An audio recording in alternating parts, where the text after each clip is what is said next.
good at that either, so I figured what the heck, what have I got to lose? I've been demoralized in the past. And I'm Sammy Hagar's sister, but please don't hold that against me. All of you. And Tony, thank you for asking me. Well, thank you for coming. That. We're delighted to have you. All right, I'm going to read because I will forget what I want to say, and I want to say all of this. It's such an honor to be participating in Fontana's Historic Society annual meeting, and I thank Tanya Lewis for including me. As many of you know, I wrote Blinds, Patches, and Twine, a memoir concerning the adventures and struggles of the Hagar family. It's a public look behind the blinds, depicting what we all try to keep hidden. The reader is privy to the choices and circumstances that we lived with, some humorous, some tragic. I've introduced our lives in patches of time to a series of years summarized in the final renewal of our young families with better intentions, the continuance of a family chain. It details the early days of Fontana as we arrived here in 1948 in an old 1932 Ford with the wind whipping tumbleweeds leisurely across the road. Really? Yeah. How appropriate, right? Yes, yes. 6 occupants stared out the windows. The passenger seat held our disgruntled ex-boxer alcoholic father, while our mother, the appeaser, and our life protector drove under the harsh judgment. In the back seat, squirming around, uncomfortable, sat my 2 little brothers, Junior and Sammy, smashed between myself and my younger sister, Velma. Much of the story is seen through Velma's fears and the few of her accurate forecasts concerning her own safety. If she said the rope on the tree swing was going to break with her on it, it did. If she mentioned the tunnel caving in with her in it, it did. I thought at the time that she was directly responsible for a lot of our family's calamities, and I'm wondering even now. We arrived at a time when orange groves, grape vineyards, patches of strawberries and boysenberries, and chicken and rabbit farms were strategically positioned throughout the city of Fontana. Nobody complained or questioned a tree fort being hammered into a eucalyptus tree, or a tunnel being dug in an orange grove, both used as hideaways serving well our family on the frequent evenings when we were driven from our home in fear as our father cursed and screamed in a drunken stupor. Fontana was a lovely, clean little town with exceptionally wide Main Street, Sierra, engineered wisely before its time, where it still serves a large population. I was just starting 3rd grade, not a terribly bright student, but enthusiastic. My teachers would always recall me as a magpie. I just couldn't shut up. I wrote Blinds, Patches, and Twine primarily because I wanted to share this story with our family. I wanted them to understand how poor circumstances can lead a person to much less than they are or should have been. And I didn't want the comfort of a good life to limit their vision. I also wanted to share our story with anyone who deals with alcohol or troubling events in their family. I wanted them to know that understanding this sort of discourse and breaking the chain that leads to it can create successful, well-adjusted adults. And yes, even a Sammy Hagar. His dream of becoming a musician seemed so far out of reach. We were a poor family struggling with the alcoholic father. No one was in a position to help him. All he had was the love and support of this wonderful family and our beautiful mother, who also did it all by herself. And yet, with perseverance and faith in himself, Sam did the unthinkable. He became famous with pure, energetic commitment.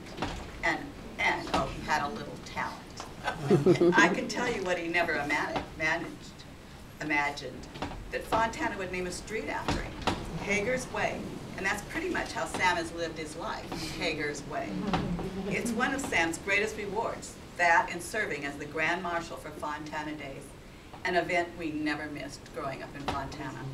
I remember so well Fontana Days, sitting on the curb on Sierra, outside of Crawford's drugstore, waiting as the parade passed and knowing the Fontana plunge would open for free after the parade passed. The Hagar family, all 4 of us, were always there for the free swim, while we hoped the day would be sunny. I had a teacher at Chaffey College who asked the class to raise their hand if they felt they were smart enough. Not one student raised their hand. He followed his inquisition with the fact that we were all smart enough. If we got up that morning and moved across the floor relatively lucid, we were smart enough. He asked, but it really boiled down to was energy and time. He asked how much we were willing to spend on our lives. It's a pertinent question and one that Sam always knew.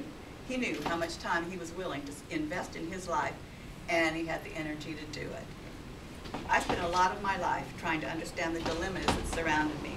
I always felt that any time we had the opportunity to share with each other our lives' experience and what we discovered there, that it not only enhanced our own lives, but those around us as well. It just might enlighten or offer a place of refuge for someone dealing with similar circumstances. I'd like to read a poem I wrote many years ago while trying to understand and help my alcoholic dad. I just always was certain that things could be fixed and were worthy of salvage. It's called The Wall, a Place of Hope. There was some crumbling in the mortar of the wall, little powdered pilings one knows before a fall. Tempers flared as irate voices tried to breach the acid stare, the mediator wanting, task lost, her nimble share. If one could take thy brain and put it in one's head, for all to know the force in there that fills a heart with dread, then never in one's lifetime would powdered pilings fall, for all would trust, would understand, and unite to save the wall. Beautiful. I walked away after writing this book with a driving notion that there are two things most important in our day-to-day standards of living that lead us toward a successful life. One is knowing the full value of time. Time is the only thing we have of real value. It's limited, and unfortunately, we're all terminal. What are you going to do with the day? This one, the one you're sure of. Whatever you do, don't while away an hour or squander a moment of time. Make sure you fill it with living. Throw a dollar bill out the window, but never toss a minute. The other compelling realization after watching my father destroy all he could have been with alcohol abuse was the importance of choice. Choices we make every day create who we are and who we become. We are all so much more than we are. There is something left behind in each one of us, something that we could have been. Addiction is probably the biggest thief of greatness, and every addiction that destroys a life started with a choice. I don't hold the notion that addiction is a disease, because addiction starts with a choice. Disease does not. Every choice needs a perimeter, a stopping point. And the one thing that all addictions have in common is lack of perimeter or stopping point. I'm an ordained minister, thanks to our granddaughter who decided she wanted me to write and perform her wedding, my greatest honor. At first, like with this request, I thought, no, I can't. But with her insistence, we got it done. I have since performed the wedding of her sister, a ceremony for her sister, and I'm preparing the ceremony for 2 more of my grandchildren. Each ceremony was based on my first premise that a good choice will always create a workable coupling. But I have since discovered that even with a good choice, there will be a need for commitment. Both partners for a workable relationship must be committed. So, a wise choice will always get you off to a good start, but it's commitment that gets you to the finish line. In writing Blinds, Patches, and Twine, one of my main objectives was to make sure that Fontana was viewed as the lovely little town that it is. Much of the growing up, I heard disconcerting words about Fontana, Kaiser and Kaiser Hospital. Well, not only did Kaiser create a hospital capable of treating with excellence large number of patients, it did it in a manner we could all afford, not unlike what Henry Ford did with the assembly line for autos. Kaiser Hospital was first in the field to recognize the need for current, up-to-date medical care for the masses. Today, every hospital is trying what Kaiser Hospital did all along, offer state-of-the-art medical care and remain solvent. Sorry, Dr. Welby has left his office, but Kaiser is still here. I can't say enough about what Fontana offered my husband, James, and I. First off, Kaiser still made it possible for every young family to enjoy a better life. We all had swing sets and whirligigs in our backyards for children, with a slip and slide in the front, yellowing green grass as children squealed with delight, slipping down the cooling, wet strip of plastic while their parents sat in lounge chairs visiting. We had enough money for vacations and learning experiences. We were 1 hour away from the beach, the mountains, or the desert, and we had Lido Creek, a beautiful natural resort with ice-cold, clear water meandering through a small town, a place for picnics, family gatherings, and sleep-outs. I met my husband, James, at Fontana High School when we were both sophomores. We dated, he joined the Navy, I finished school and worked half a day at Crawford's drugstore as a soda jerk. I already told